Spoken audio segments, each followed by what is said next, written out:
Sobre essa guerra no Oriente Médio, a gente conversa agora com o chefe do Departamento de Relações Internacionais da Universidade Federal de São Paulo, Unifesp, Rodrigo Medina. Bom dia, Rodrigo. Tem chances dessa guerra escalar para além de um conflito regional? Bom dia, Sônia. Bom, a guerra envolve o enfrentamento com o imponderável, ou seja, o imprevisível da realidade. Então, sim, esse é um cenário possível, tanto em razão de o Irã ter retaliado, estar retaliando países árabes de alguma forma aliados ou próximos aos Estados Unidos ou ao Ocidente, tanto quanto em razão de ter sido fechado o Estreito de Hormuz e isso estar afetando a formação de preços, não é, no comércio internacional de petróleo, sobretudo. Então, sim, há essa chance de o conflito escalar, tanto quanto é possível que, não num curto prazo, como tem sido alardeado pela Casa Branca, mas no desdobramento das batalhas, sobretudo aéreas, que têm ocorrido concentradamente em Teherã, também as retaliações iranianas, sobretudo em Israel e países árabes, de conflito se estender, limitando-se a essa espacialidade regional. Ambos os cenários são possíveis e não é possível estabelecer aqui uma grande certeza sobre os seus desdobramentos lógicos. Agora, já era esperada essa junção do Irã com o Hezbollah nesse ataque que foi feito ontem e nas primeiras horas de hoje. Agora, Rodrigo, a gente acompanha imagens ao vivo de Beirute, capital do Líbano. A gente vê que os ataques continuam acontecendo. Israel, que começou a atacar o Líbano depois de uma ofensiva do Hezbollah contra Israel. E esses ataques continuam. Rodrigo, já era esperada essa união do Hezbollah com o Irã? Sim, um tanto óbvia, inclusive, se nós considerarmos que a formação dessa organização data exatamente de 1979, o ano da Revolução Iraniana dos Ayatollahs, e o próprio nome, Hezbollah, não é? Cuja tradução seria algo próximo de Partido de Deus, foi uma escolha do Ayatollah Khomeini. Né? Então, faz parte da estratégia de expansão do ideário e da cosmovisão religiosa e política da Revolução iraniana pelo mundo médio oriental. Então, essa conexão entre o Hezbollah e o regime iraniano é de longa data, tem tradição e já se esperava uma repercussão nesse sentido, não é? Tanto é que isso dá razão aos ataques israelenses sobre Beirute, não é? Que tem ocorrido, não é? Como atualização, sobretudo para esse 6º dia de guerra. Rodrigo, e quanto ao Hamas? As relações entre o Estado iraniano e o Hamas também podem entrar no cômputo dessas iniciativas de fomento a organizações que pudessem representar os ideais da Revolução iraniana no mundo médio oriental, mas numa particular expressão de jihadismo que não compromete de forma alguma o islamismo, senão revela uma visão bastante deformada deste conceito, elegendo como inimigos da fé islâmica, então, Estados Unidos e localmente Israel. Né? Eu me refiro a organizações terroristas que, de forma bastante deturpada, reivindicam razões religiosas para a sua atuação, ocultando muito dos seus propósitos políticos. Mas as relações entre o Irã, que é um país herdeiro da civilização persa, né?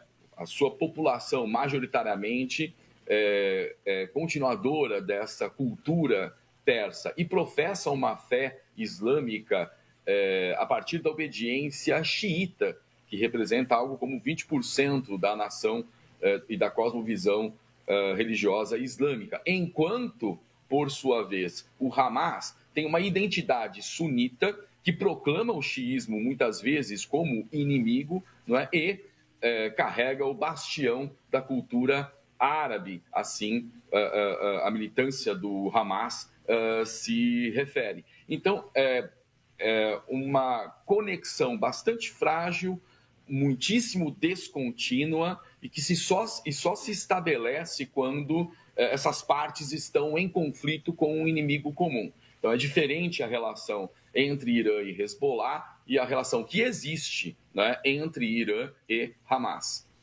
Rodrigo, a participação dos Estados Unidos, ela muda o equilíbrio estratégico dessa guerra? Desde o seu primeiro momento, quando deflagrada a guerra e anunciadas as suas razões na Casa Branca, porque se trata da fortaleza militar de maior grandeza no mundo, no sistema mundial.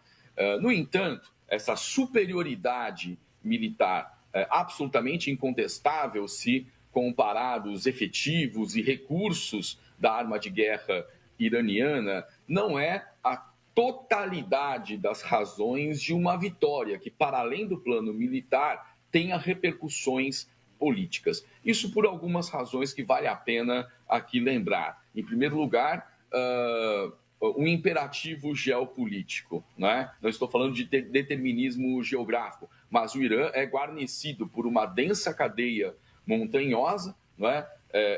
Que ladeia suas planícies, dificultando muitíssimo uma incursão por terra, sobretudo porque a aliança estratégica primordial dos Estados Unidos na região, Israel não faz fronteira com o Irã, o que tem determinado uma lógica para as batalhas eminentemente aéreas, né? E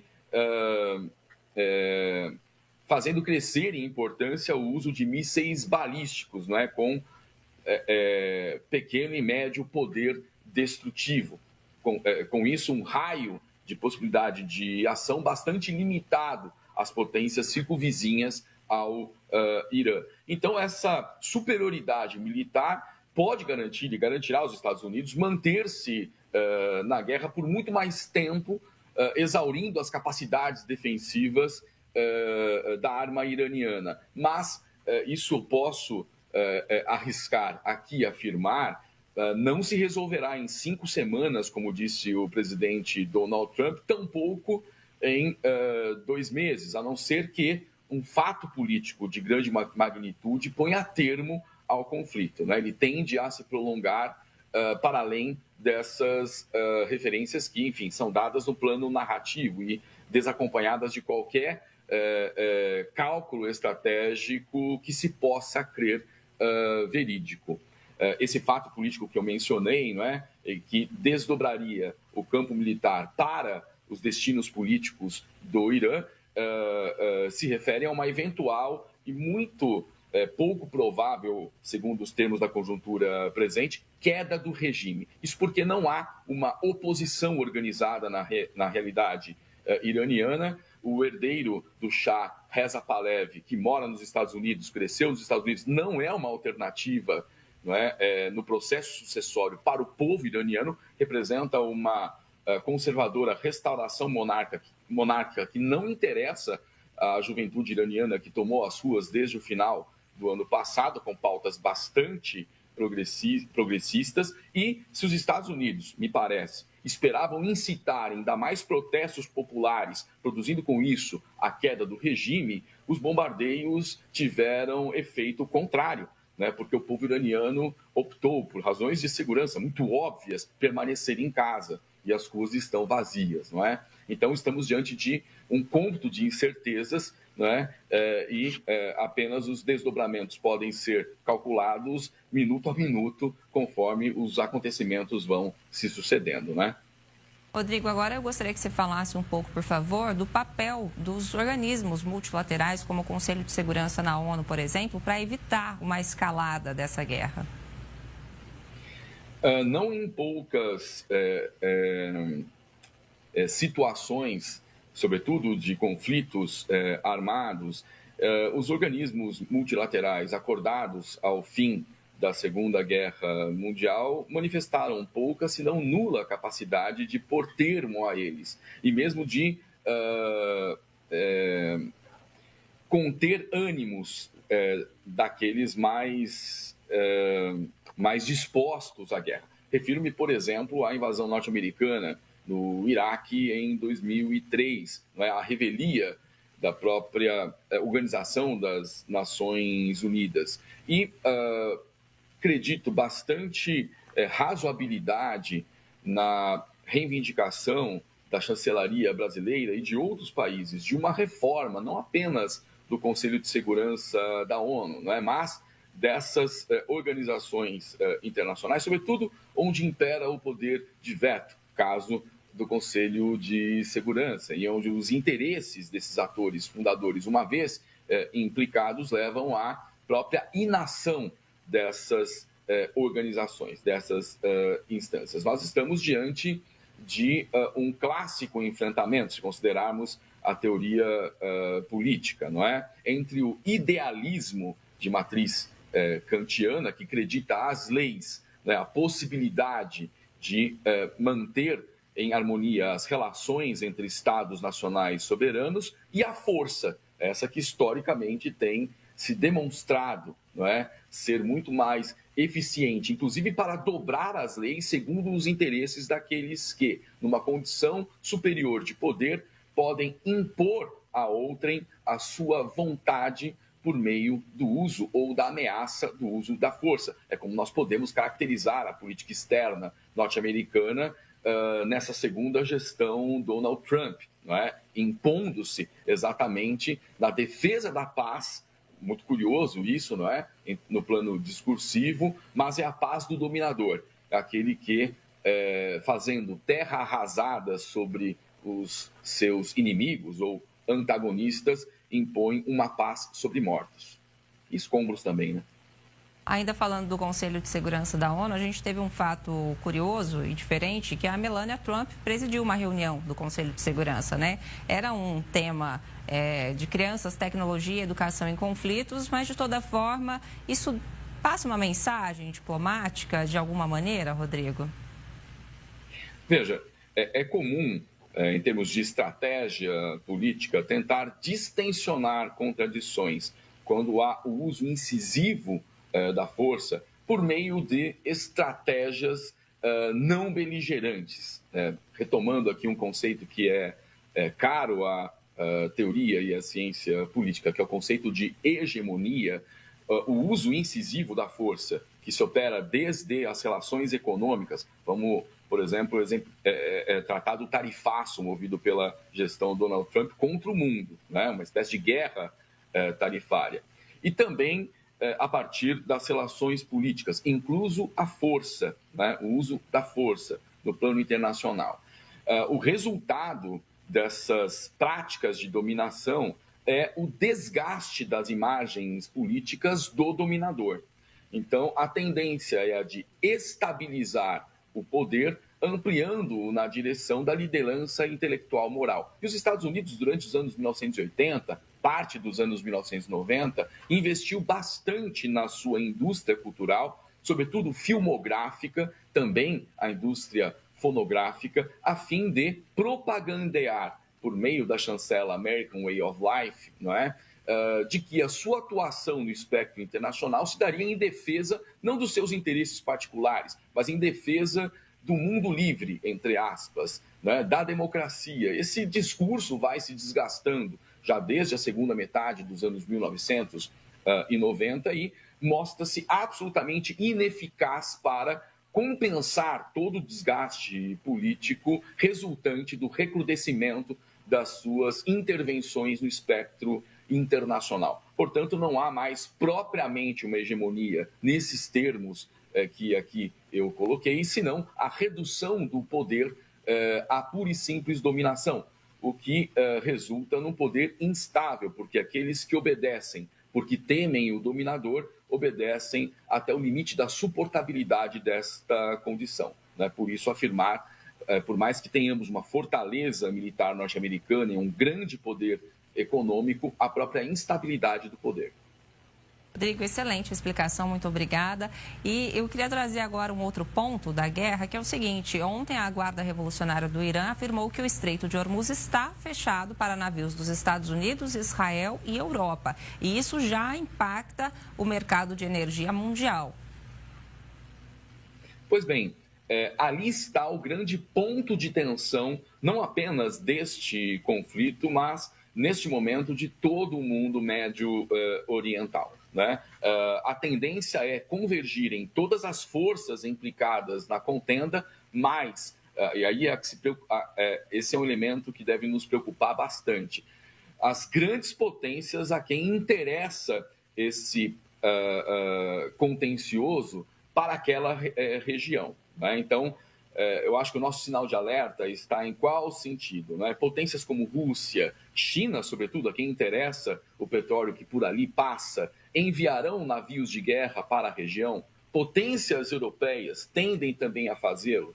Né? Então, falávamos no início das possibilidades de escalada do conflito. Se o conflito escalar, é exatamente em razão da necessidade do controle e do interesse sobre o controle do Estreito de Hormuz. Né? Não é de pouca coisa que estamos falando, porque afeta não apenas a formação de preços de combustíveis, mas, uma vez isto feito, altera-se o preço de produtos da cesta básica do consumidor comum de praticamente todas as realidades da economia mundial. Né?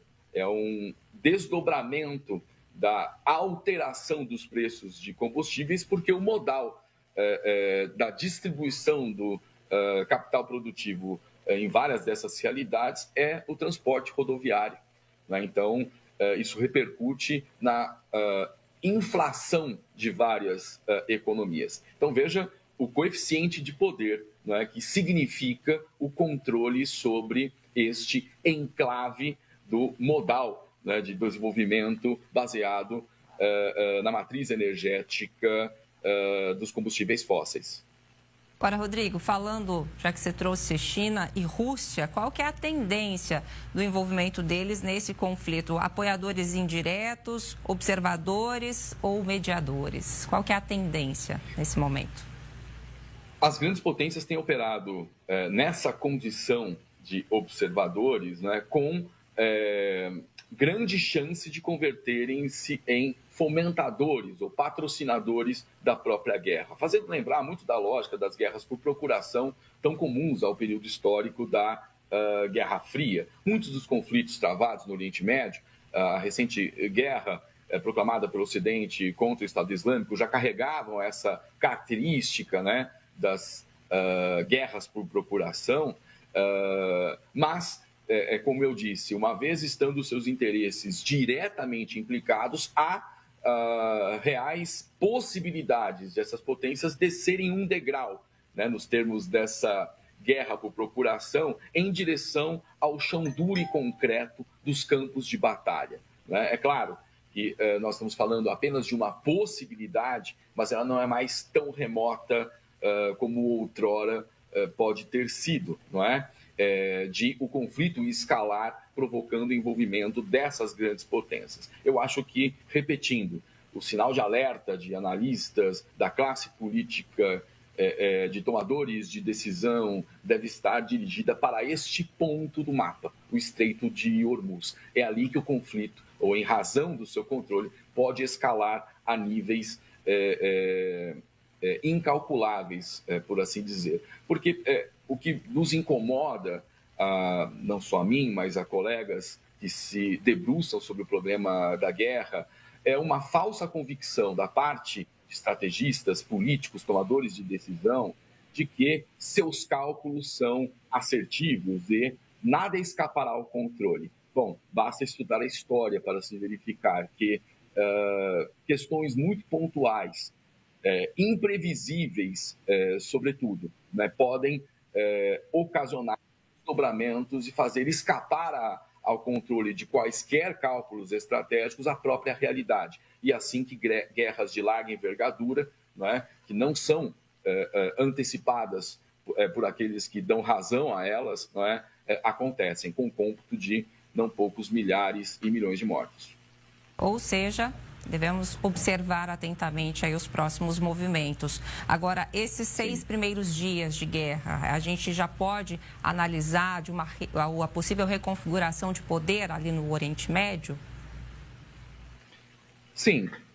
sem a menor sombra de dúvidas, o 6º dia de conflito, eu mencionava há pouco a capacidade defensiva iraniana, mas ela já demonstra fragilidades. Ou seja, se nós pudermos, a partir do que temos nesse 6º dia, projetar cenários possíveis, se reafirma o papel israelense na região como uma potência militar de primeira grandeza, sua capacidade de atacar e destruir inimigos, caso notável do Irã, se reafirma nesse contexto. Então, em termos de reconfiguração, é como podemos assim dizer. Agora estamos num campo de profundas incertezas, com o assassinato do Ayatollah Ali Khamenei e um impasse, podemos afirmar, no processo decisório, quando o local onde a Assembleia de Peritos escolhia ou iniciava o processo de escolha